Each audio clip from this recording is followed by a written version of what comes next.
नमस्कार विद्यार्थियों, द्वितीय वर्ष के हिंदी साहित्य के प्रथम प्रश्न पत्र की इस कक्षा में आप सभी का स्वागत है। विद्यार्थियों, हमारे पाठ्यक्रम में रीतिकाल के कुछ कवि शामिल किए गए हैं और जो प्रमुख कवि हैं, और उनके क्रम में सेनापति रीतिबद्ध काव्यधारा के एक प्रमुख कवि हैं। सेनापति ने ऋतु वर्णन, प्रकृति चित्रण तो बहुत सुंदर तरीके से किया ही है, साथ ही साथ उन्होंने राम भक्ति, जो कि राम कथा के माध्यम से इन्होंने अपने कवित्वों में व्यक्त की है, ये राम भक्ति के कवित्व इन्होंने अपने काव्य ग्रंथ कवित्व रत्नाकर में लिखे हैं। विद्यार्थियों, इससे पहले की कक्षा में हमने हमारे पाठ्यक्रम में शामिल जो 11 कवित्व हैं उनमें से 3 का अध्ययन हमने कर लिया है। आज हम इनके आगे क्रम में चौथे और 5वें कवित्वों का पाठ करेंगे, जो कि इस प्रकार है। पहला जो कवित्व है, पहले हम इसका पाठ कर लेते हैं, इसके बाद हम इसकी व्याख्या समझने का प्रयास करेंगे।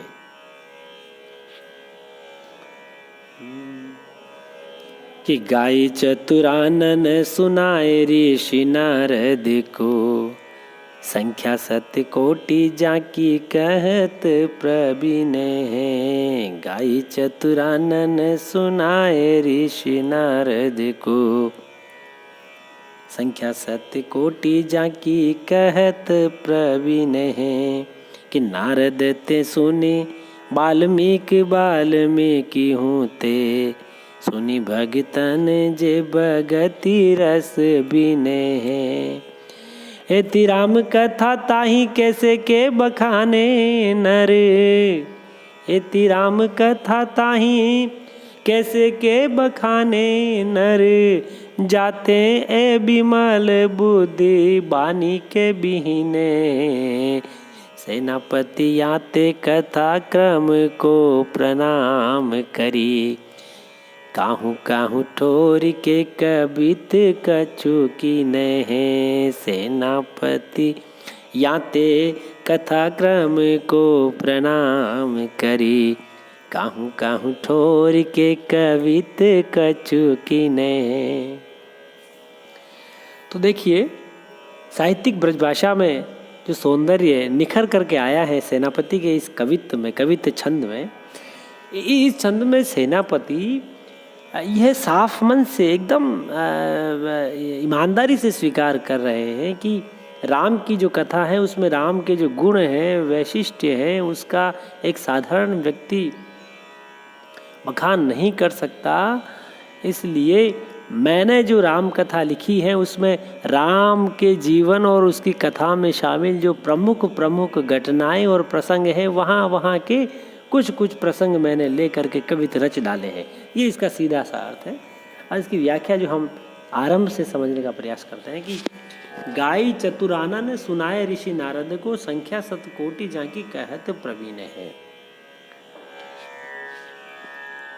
कि ब्रह्मा जी ने, चतुरानन यानी ब्रह्मा जी, 4 मुख वाले, 4 हैं आनंद जिसके, ब्रह्मा जी, कि राम कथा को ब्रह्मा जी ने सुनाया। किसे सुनाया? गा करके ऋषि नारद को। संख्या सत कोटि जाकी कहत प्रवीण है। कि 100 करोड़ मुनियों में, ऋषि मुनियों में जो मुनि श्रेष्ठ हैं वे नारद मुनि हैं। उन नारद मुनि को स्वयं विधाता ने, ब्रह्मा ने राम कथा को सुनाया।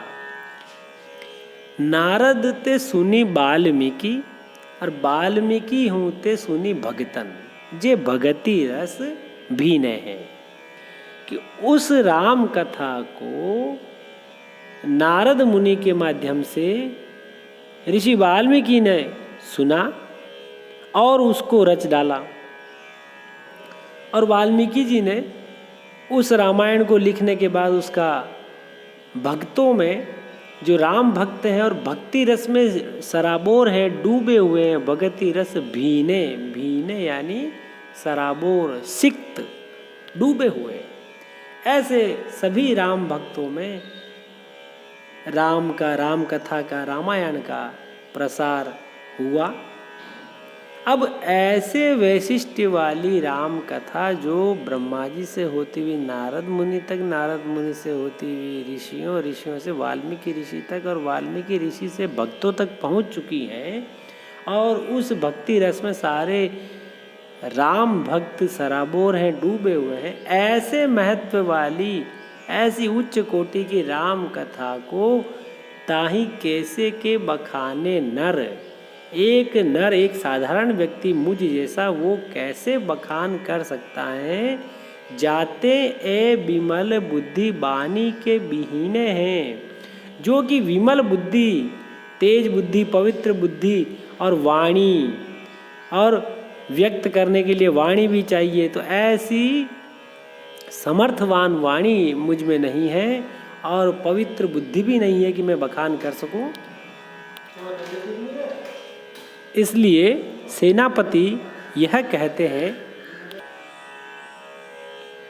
इसलिए सेनापति यह कहते हैं याते, इसी कारण सेनापति कहते हैं कि मैं कथा के संपूर्ण क्रम को मैं प्रणाम करता हूँ, क्योंकि उसका निर्वहन मुझसे नहीं हो पाएगा। इसीलिए काहू काहू ठोर के कवित्त कछु की नहीं, मैंने किसी किसी जगह के प्रमुख प्रमुख घटनाओं और प्रसंग के कुछ कवित्त मैंने रच डाले हैं। तो यहाँ पर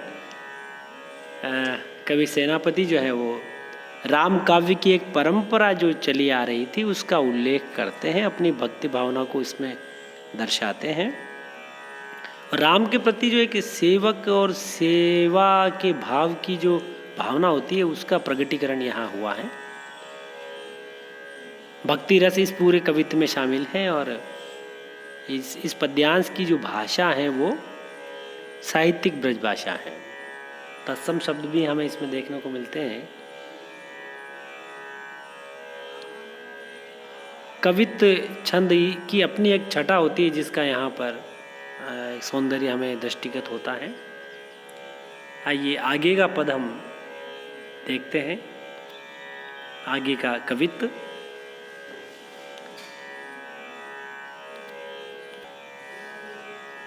ये जो कवित्व हमारे समक्ष दिखाई दे रहा है इसका हम पाठ करते हैं। आइए।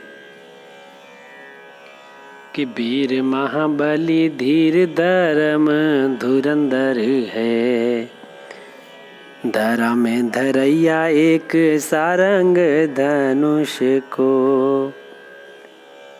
वीर महाबली धीर धर्म धुरंधर है, धरा में धरैया एक सारंग धनुष को। दानो दल मलन मथन कली मलन को, दलन है देव द्विज दीनन के दुख को। दानो दल मलन मथन कली मलन को, दलन है देव द्विज दीनन के दुख को। जग अभिराम लोक वेद जाको नाम महा, राजमन राम धाम सेनापति सुख को।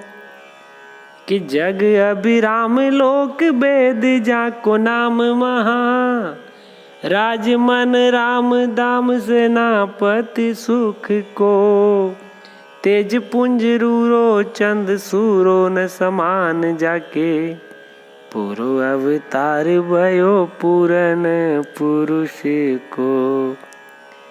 तेज पुंज रूरो चंद सूरो न समान जाके, पूरो अवतार भयो पुराण पुरुष को। अब यहाँ पर इस कवित्व में सेनापति भगवान श्री राम को पूर्ण पुरुष की उपमा संज्ञा देते हुए यह कहते हैं कि राम वीर महाबली धीर, वीर है और महाबलवान है, और धीरजवान है, धैर्यवान है। धर्म धुरंधर हैं, धर्म को धारण करने वाले पुरुष हैं। धरा में धरैया एक सारंग धनुष को, और इस धरती पर सारंग धनुष यानी शिवजी के धनुष को धारण करने वाले केवल एक ही सामर्थ्यवान पुरुष हैं, जिन्होंने भगवान शिव के धनुष पिनाक को धारण किया था, उठाया था, और उठाते ही वह टूट भी गया था। जैसा कि सीता स्वयंवर के प्रसंग में पिनाक धनुष का जिक्र होता है, उसी संदर्भ में यहाँ पर सेनापति कह रहे हैं। दानो दल मलन, दानवों के समूह का नाश करने वाले, मथन कली मलन, और कलयुग के दुख का मंथन करने वाले, समाप्त करने वाले, कलयुग की बुराइयों का दमन करने वाले। दलन है देव द्विज दीनन के दुख को, और विद्वानों और दीनों के दुख को, असहाय निर्धन दीन दुखी दलित लोगों के दुख को समाप्त करने वाले ऐसे प्रभु राम हैं, जिनके व्यक्तित्व की ये विशेषताएं हैं कि वे पूर्ण पुरुष हैं और ये सभी कार्य उनके गुण हैं। आगे लिखते हैं सेनापति की जग अभिराम, लोक वेद जाको नाम, महाराज मन राम, धाम सेनापति सुख को। कवि सेनापति लिखते हैं कि भगवान राम का जो नाम है वो जग अभिराम, इस संसार में सबसे सुंदर नाम है। राम नाम ही सबसे सुंदर है। लोक वेद, और इस संसार में, लोक में और वेदों में उनके नाम का वर्णन हुआ है। महाराज मन राम, और महाराज राम सभी भक्तों के मन की इच्छा, प्रत्येक इच्छा को पूरी करते हैं, और सुख समृद्धि के वो धाम हैं, खजाने हैं, भंडार हैं, निवास हैं, जहाँ सुख समृद्धि अपने आप प्राप्त हो जाती है प्रभु श्री राम की भक्ति करने से। आगे उनके सौंदर्य का, उनके वैशिष्ट्य का वर्णन करते हुए, राम के गुणों का बखान करते हुए लिखते हैं कवि सेनापति की तेज पुंज रूरो, कि उनका जो शरीर है वो तेजस्विता का पुंज है, तेज का पुंज है, भंडार है, समूह है, जिसकी समानता चंद्रमा और सूर्य भी नहीं कर सकते हैं। चंद सूरो न समान जाके, उनके ओज तेज प्रकाश, उनके आभा मंडल के आगे चांद और सूरज का जो प्रकाश है, जो तेज है, चमक है, वो फीकी है। पूरो अवतार भयो पूर्ण पुरुष को, और प्रभु श्री राम का जो अवतार है वो पूर्ण पुरुष का अवतार है। इसलिए राम की भक्ति करनी चाहिए और सांसारिक दुखों से मुक्ति प्राप्त करने का संदेश यहाँ पर सेनापति देते हैं। तो पूरा जो है ये संस्कृत निष्ठ साहित्यिक ब्रजभाषा में लिखा हुआ है कवि, तो बड़ा सौंदर्य और अनुप्रासिकता से ओतप्रोत है। रीतिकाल की जो अलंकारिक जो प्रवृत्ति है वो भी हमें यहाँ देखने को मिलती है। धर्म धुरंधर, दानो दल मलन, ये अलंकार की जो छटा है वो देखने को मिल रही है। आपने इन पदों को सुना और समझा, इसके लिए आप सभी का बहुत धन्यवाद, आभार।